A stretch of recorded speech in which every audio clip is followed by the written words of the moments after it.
Within the dissident community, it seems like there are two camps forming. There's one camp that is saying that this Alaska meeting, it's all deception. It's a trap. The most charitable case to be made is that America is just buying time because they don't know what to do. And then the most uncharitable case is that they might actually go do something to Putin, try to start World War III. There's this case. There's people in the Brian Berletic camp, the continuity of agenda, that this is just what the United States does, and we've seen it time and time again. And there's a lot of evidence to back it up that does seem to be what happens a lot of times. And then there's the other camp that Trump does actually want to end this war, and we've seen a lot of this being echoed as well. Just him on the campaign trail, him coming even from a moral standpoint, saying, "I just want to see people stop dying. I want the killing to end. This war needs to end." Him promising wanting to end the war. So that's the charitable case that he does want to end the war because he's coming from some type of, that is his genuine position. And then there's also, he may want to end the war because the battlefield reality is getting so grim right now that we are looking at a more rapid collapse, that Ukraine is losing territory at an increasing rate now. So he's got to stop it now before it just looks even worse. Where do you lie in that? Which camp do you kind of prescribe Yeah. to? Well, okay, let's see. The first camp is that this is essentially a trap. And Trump is play acting. A trap, or just something to buy time, not necessarily, Yeah, well, which is a yeah. trap, I guess, in a sense. Yeah, But of a certain sort. I guess, well, it's not necessarily a trap. I think you look at it again, when he made those threats, again, there was the most recently friendly, stage ended several weeks ago. There was a time where relations between him and Putin seemed to be good, and they seemed to be headed in the right direction. And then there was that phone call between him and Putin, and after that, Trump was complaining about it, and then he started, actually referring to Putin in unflattering terms. And then he began to talk more and more about sanctions. And then he made specific threats of sanctions.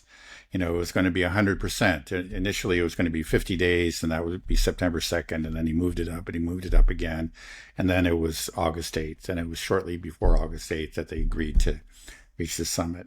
And as we, and I think anybody that had any understanding of trade and economics, and of what the recent economic war between the U.S. and China, he could not make good on those threats. I mean, there was some question in my mind about India, and I think towards the end they thought, well, maybe we can try India. They didn't even make any attempt to slap those 100% tariffs on China. So I think, like, soon after he made that threat, there's a lot of people kind of just pulled him aside. Hey, Trump, we can't do that. Remember when we tried doing that last time? And so, he was just quiet about China. So the hope was they could do something with India, but that failed. We saw that. And so he was in a difficult place. He has to get out of it. And his stick approach did not work. The use of the threat and sanctions failed to produce results, and he was going to find himself, with a lot of egg on his face. The deadline was fast approaching, and people will start asking him very embarrassing questions. He didn't really have any answers. So, yeah, this is a way you could say, kind of just to wriggle out of it, just in that sense. I think he does have a sincere belief, a sincere hope for some kind of settlement and an end to the war. He said that often enough, and I don't think actually Trump is really much of an actor. I think he's quite the reverse. He really does express his thoughts too openly, more openly than a president of a major country should. When things come to mind, he blurts it out. He doesn't seem to have any kind of filter.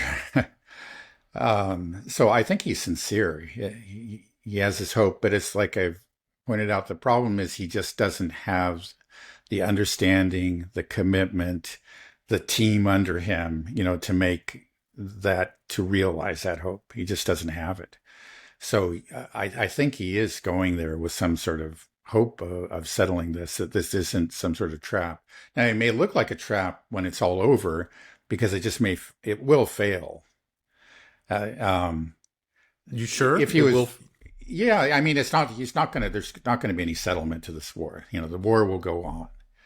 I don't see how. I would be very, very surprised that I don't think he can give Putin, the Russians, what they are demanding. And I think again today, I believe it was either the Ministry of Defense or the Foreign Ministry that reiterated that those four oblasts, again, Zaporozhye, Kherson, Donetsk, and Lugansk, are Russian territory, and that cannot change. It's something that Putin himself has said again and again, and the people around him said again and again. And I think even if Putin wanted to or was thinking about it, you would, that would put him in serious political hot water. I think so. I just don't see, nothing's impossible, but I don't see Putin giving him or rather Trump giving Putin what Putin needs to end this war. I don't see that happening. And then the talk that you're getting from the administration and from the Europeans show that, at first it looked like maybe there was some kind of movement. Maybe when Witkoff was going there, that perhaps there was some agreement, like maybe we're going to ask the Ukrainians to pull out of Donetsk. That's a rumor. I don't know if that ever, was part of a deal, but that's a possibility. I mean, that, and the Russians saw some movement and said, okay, maybe we should talk. It looks like they're finally moving. Now it doesn't sound like it. And I really don't think, I just don't see how Trump can do it. I just don't think he's capable of it. So again, I don't see how this can succeed. Now, there are things that the Russians and the Americans can solve. You should focus on the things that you can do, rather than put all your energy into the impossible. And the things you can do is you can restore diplomatic relations to where they were before 2022. You can restaff the embassies. You can reestablish direct flights between Russia and the United States. You can work on arms control, very important. And really, you're talking about the, world peace. It's even more important than this war. These are all things that they can work on, and there's no reason why they can't. But, I don't know that Trump has sense enough to do that. It seems like, as Putin himself said, when I guess it was at the Volyn Monastery with Lukashenko, he says, if you have excessively high expectations, you're just going to be disappointed. That if Trump goes for the impossible, and he thinks that, just by talking to him, without actually making, any realistic concessions, without really acknowledging the reality on the ground, I can somehow convince him to do this. Well, he's going to fail. And there's a chance, I don't know how, I guess Putin's going to work hard to try to build up a rapport with Trump, and maybe he will really succeed in that. And maybe, Trump will come out of even if there's nothing substantive, Trump will come out of the meeting in a good mood. And that good mood, it won't last forever, but again, just by maintaining this relationship, I think it helps the Russians. You see Trump's erratic, but if he understands that Putin is one of his friends, when he gets stuck again, like he got stuck this time, he'll go to Putin, right? And talk to him. Maybe Putin, in a way, Putin, pulled his chestnuts out of the fire. He was coming right up against this. I mean, you could say, look at it this way. This is kind of a favor that Putin did for him, right? The August 8th deadline was right there. It was going to be a huge embarrassment for Trump. And then Trump gave him not Trump, but Putin gave him an out. And I think at some level, Trump has got to understand that. I think he understands those kind of things very well. And, even if this meeting is just nothing but, handshakes and smiles and whatever, that can make a difference. Again, Trump's going to be in other situations, and he may, and he's going to be with people pushing him to escalate, and he may just think, oh no, it's time for another meeting. We got to work on another summit, change the focus of the conversation, change the, the um, change the narrative to some extent. So you really think that Trump will never accept the 4 oblast? I mean, will never say that those can be Russian? Well, he might even want to at some point. I don't think he really cares um, about Ukraine and Zelensky. But I think the people around him have just said, you cannot do that. You just cannot do that. There's, I don't know that there's anybody who's telling him that he can and that it'll be okay. I mean, that would just be, there would be cries of treason and it would lead to a great deal of hysteria, backlash, the usual suspects, the media, and of course the Democrats, but a lot of people within the Republican Party are going to be upset about that too, to be honest. Again, I don't think the voters really care all that much one way or another. I don't think it really would hurt him, in their eyes, but it's going to hurt. It's just, he's going to have the whole establishment against him. And he just, sometimes, Trump, like again, in those first months, he'd go out and he'd say things against the establishment. I mean, he'd say things that you're not supposed to say. And you think, wow, maybe this guy is really different. And he is, in one sense, really different from other politicians. But he's just never able to follow through on it. And I remember this from his first term, too. And so I just don't have any hope that he can. I mean, that he can really, he may, if he had chosen the right people around him, and again, he had a well-disciplined, high-powered team, that's something maybe he could do. But even then, like with the best team in the world and the most articulate president of the world that has all the facts at his fingertips, you're going up just against such a powerful force. I don't know. The only thing that he could have done, I really think, is that realistically is walk away from that. And maybe I think the chance for that, it was always really quite small. That would be very hard to do. Now it's a little bit, I would say it's not impossible. You do have J.D. Vance essentially saying that this is not our problem. Let's walk away from that. So he does have people around him who would support him in that. But it's going to be hard, and he's got to be disciplined. I don't know that he can hold it. And then when the lines start to crumble more and more rapidly, and we are seeing, as you pointed out, an accelerating beginning of a collapse, a true collapse, at least on like just north of Kursk recently. It's a relatively small area, but it just collapsed. We saw that. That just may be I think we're going to see more and more of those kind of situations in the future. But then when it becomes a major collapse, can he really, it's going to be really hard. When people are saying Trump lost Ukraine, how it's going to be. And does he really understand? I think maybe he does. So he's, I just don't think he can be disciplined enough to handle that.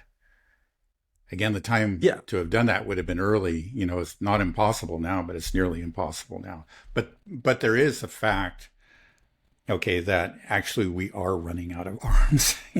So in a sense, it almost doesn't really matter all that much.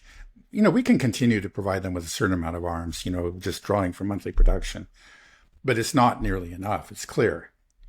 And it's going to get worse, before it gets better, if it ever gets better. I don't know if it will. But just if he goes out and says, we're not doing this, we're washing our hands of this affair, and then the collapse happens. And it may not even have anything to do with the decision that he made. It's just the fact that, all the trends were heading that anyway. But he'll get the blame. If he's, says we're going to stand with them as long as it takes, all this kind of rhetoric, he insulates himself from the blame that's, going to attach to to whoever it is in office when Ukraine is lost. It just feels like it shouldn't be too difficult of a sell. I understand it's not easy, but Mhm. first of all, Russia already holds most of that territory. It's a reality, I think, to everybody that they're not getting any of that back if they're holding it. Maybe they can get some back in the Sumy regions, Kharkov regions, like you said, Yeah, as part of to claim a land swap, and then right. they get the four oblasts. And then you also have just the precedent from Kosovo. Right. I mean, we did this. The whole UN Charter, the right to self determination. There's referendums that were held, and all these oblasts, overwhelming majority said that we wanted to be part of Russia. So he can use the Kosovo referendum, as precedent for this. Like, this is what we have. Like, this is the will of the people that live here. These are people that don't want to be part of Ukraine. They were fighting the people in Western Ukraine for 8 years prior to the launch of the SMO. This is part of the whole problem. Let's get this peaceful split. He has reality and the truth on his side. If he just tells that narrative, not the narrative, the truth, just tells Mhm. that the truth to the people, I think people will, it will, even if there's all this spin machine to try to discredit it, that the truth, that seed gets planted in people's mind. And he Mhm. has a big enough megaphone and platform. He just do his all caps tweets about it all day long. Yeah, well, that's what he should be doing. He should have started that a while ago, and he should have had again a disciplined team working with him to do this. Yeah, I guess part of the problem is that okay, he's been rather inconsistent. Sometimes he goes against the narrative, but often, probably more often than not, he goes with it. He watches Fox News, and he does repeat a lot of these, of the usual American talking points, if we want to call them, or Western talking points. So it's he and his administration and the establishment, both Republican and Democrat, have been pushing this narrative, for a long time, and we leaped on those few exceptions, like when Trump says, well, they had a reason for they were provoked. We were expanding to the east. He did say that once. NATO. He did mention NATO expansion. Once Marco Rubio referred to the war as a proxy war. These are things, but these are actually few and far between. And in general, they push the narrative, and it's really hard. And one of them is too. This is just a unprovoked invasion, and they're all Ukrainians. There's no differentiation between Eastern Ukrainians and Western Ukrainians, and clearly there should be, because it is a very ethnically and linguistically divided country. And it's just like the Western media hasn't bothered to tell anybody about this at all. Now all of a sudden he's going to start having to tell people about it. It's going to be hard, to undo all the lies that you've been telling. And again, it's not just the opposition that's been telling these lies. Trump's people, the Republicans, and Trump himself, more often than not, has been telling the same lies. I say, now I'm going to start telling you the truth. I don't know if you can pull it off. I was just reading, actually, I finished reading that book, Manufactured Consent by Gareth Porter, which is really a history going of the Iranian nuclear program up to about 2013. And he mentions what I remember thinking at the time, that Obama actually, again, he did get this peace deal, but a mistake that the JCPOA, but a mistake that he made was that, like in the early years of his administration, he was feeding the same old narrative, these deceitful, you can't trust the Iranians, so on and so forth. And it actually made it really hard for him to change course. He was able to get this deal, but again, I think one of the reasons the deal didn't last, it's not just that it was not just Trump, is that he failed to change the narrative. And he himself, it's like he joined the narrative and then it became impossible to go against it. And I would like to think that, but I don't see it happening now. I just don't think, I think they're stuck in their own narrative. And so the best we can hope for is chaos, is for inconsistency. And I think that's what we're going to continue to get. And maybe that's what Putin's going to get from this meeting. It's just that Yeah. I don't see Well, that we I can get think anything it's, more than that. And one I thing, think well, it's, I should point out, I mean, that we have to give Trump and his administration credit for the fact that they did escalate in the Middle East, actually where Biden didn't. He always actually worked hard to prevent war between Israel and Iran. They went all out, to try to come up with these, the demonstrative missile strikes and all that. But of course, Biden was always escalating in Ukraine. Now, Trump stopped the escalations. He has stopped the missile attacks into pre-2014 territory. And to this date, there haven't been any, to my knowledge. And that is very important. That was something that took us, just much too close to the chance of a nuclear conflict, of a World War III. And Trump hasn't done that. So far, he hasn't escalated. When recently he did go after the Russians, or threatened to go after them, but he was going after them with sanctions. He's shown it seems to me, a real reluctance. There was some talk, like maybe he was thinking of tomahawks, and we don't know if this is true or not, if he actually ever really said it, but it was reported that he was bringing up the issue of tomahawks in a conversation with Zelensky, but he's never acted on it. And let's hope to God, if just by maintaining some kind of, maybe not exactly friendship, but, some sort of friendly relationship between Putin and Trump, we can keep Trump from going down that road of escalation, then it's all worth it. Well, I hope so. I mean, there was also the Operation Spiderweb who knows if Trump was aware of that, but that was an attack on, Russia's nuclear triad. That was obviously a major escalation. It sounds like it was more of an MI6 operation, but still, it's hard to know. Right. It's not clear that Trump knew about it. I mean, he may not have known about it. I think there's no question the CIA had to at least have known about it. I think there's no question about that. But they may, like we've learned in the past, in his first term, they sometimes just kept him in the dark. They just sometimes, occasionally, like when he ordered them to leave Syria, they didn't carry out his order. So there is treason, right? Yeah, it's treason. Yeah, but nobody gets punished. Nobody gets punished. Yeah, no. I mean, so I'm hoping that maybe the best case scenario is Trump and Putin unite and realize that they are fighting the same enemy, the intelligence agencies, the deep state, that are wanting these wars and manipulating it and not letting and tying Trump's hands. Yeah. I also think it might be a bit of a mistake to say that Trump can get stuck in his own in a narrative. Just if there's anything about Trump, I don't know if he gets stuck. He can just make 180s whenever he wants. So It's true. He could be completely in there and be parroting something and then just flip on a dime one day and be like, everything I said the past 3 years, whatever. I don't know. That was somebody else. I never said that. Fake news, Right. Yeah. Well, I guess the thing is, that's true. But these 180s, in the end, the narrative seems to win. 180s again. Like he'll do the 180 back. He can't, it's just never, he can't stick to it. So he starts, heading back in the opposite direction for a while. Just think about what's happened in the last few months. It was not too long ago, I guess it was back in May, that there was talks, we're ready to slap sanctions, like the Europeans and the Americans. We'd all gotten, together, and apparently everybody was on the same team.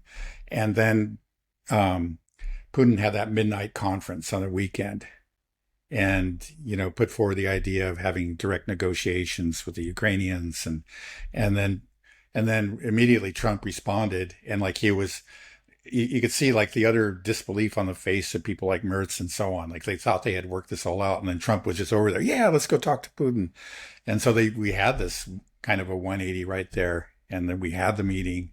And for a while afterwards, Trump was real positive, no talk about sanctions. And then he started to sour after a time. Then we went into the sanctions and direct threats of, 100% sanctions or whatever. And now again, we have this is something we've seen before, and we've seen similar things earlier. And I think this is the pattern that we're going to continue to see.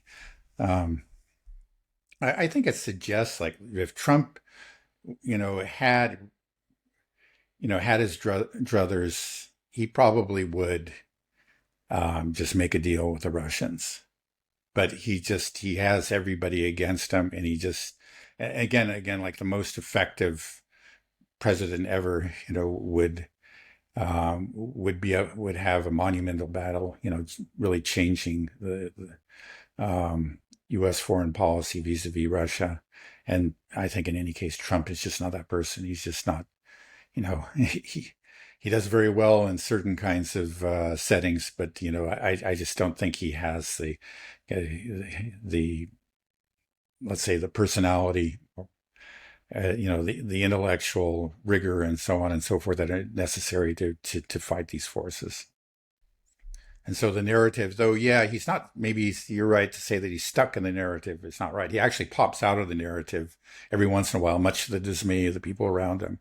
But the narrative is like, it does end up getting a hold of him and start pushing him back, again, till the next time that he jumps out of it.